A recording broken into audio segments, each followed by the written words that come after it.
Hi Tarek, and greetings to the MAWARED team. I wish I could be with you there today, but at least convey my greetings to the people of the New Valley in Egypt. I remember very fondly our trip there last year and the warm welcome that they gave us. In fact, to me, that trip was an example of what geotourism is all about, and I'll explain why. Most of you don't know me. My name is Jonathan Tourtellot, and I'm the originator of the geotourism concept that was introduced through National Geographic Society over a decade ago. The definition of geotourism is tourism that sustains or enhances the geographical character of a place. And by geographical character, we mean the environment, the geology, the history and archaeology of the place, the aesthetics, the way it looks, its culture and traditions, and most important, the well-being of local people.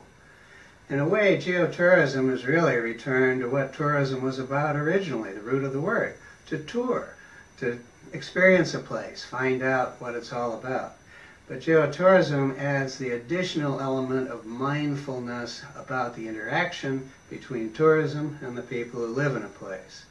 It's not the type of tourism that you would associate with cruise ships or all-inclusive resorts or big theme parks. This is about experiencing the place.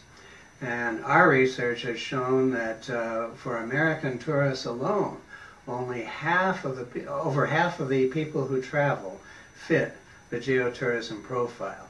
They're affluent, they travel a lot, and they like to travel responsibly. It's a good market. Now let's take a look at the trip we made to the New Valley last year. I have vivid memories of this. I remember sand painting. I remember seeing how carpets are woven. I remember unique food special to the area. I remember traditional architecture. And most of all, I remember the wonderful show that the local Bedouin troupe put on for us. And vivid memories are important because our research shows that word of mouth is the most important way that tourists decide where they're going to go next. And in order to have word of mouth, you have to have stories to tell. And this is an important feature of what geotourism has to offer.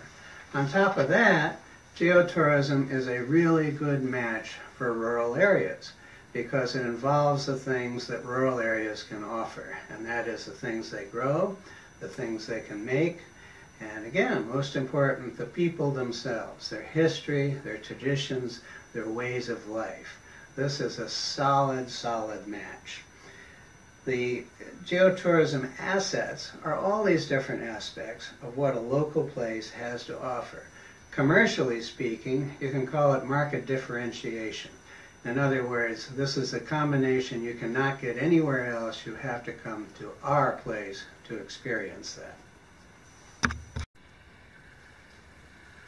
Connected growth and geotourism both have in common cross-cultural enrichment. And this can be as simple as learning a new technique from another culture. The Cypriots, for instance, learn a new weaving technique from the Bedouins. The Bedouins learn a way to improve their traditional soap from the Cypriots. But there's something more important than that, and that's gaining perspective, beginning to understand where your culture stands and taking pride in it. One of the good things about geotourism is that you discover the rest of the world has an interest in what you're all about and the way you live and the traditions of your culture. And this can incentivize people more than anything else to take pride in my culture and my place. That can really get people going in a new style of economic development.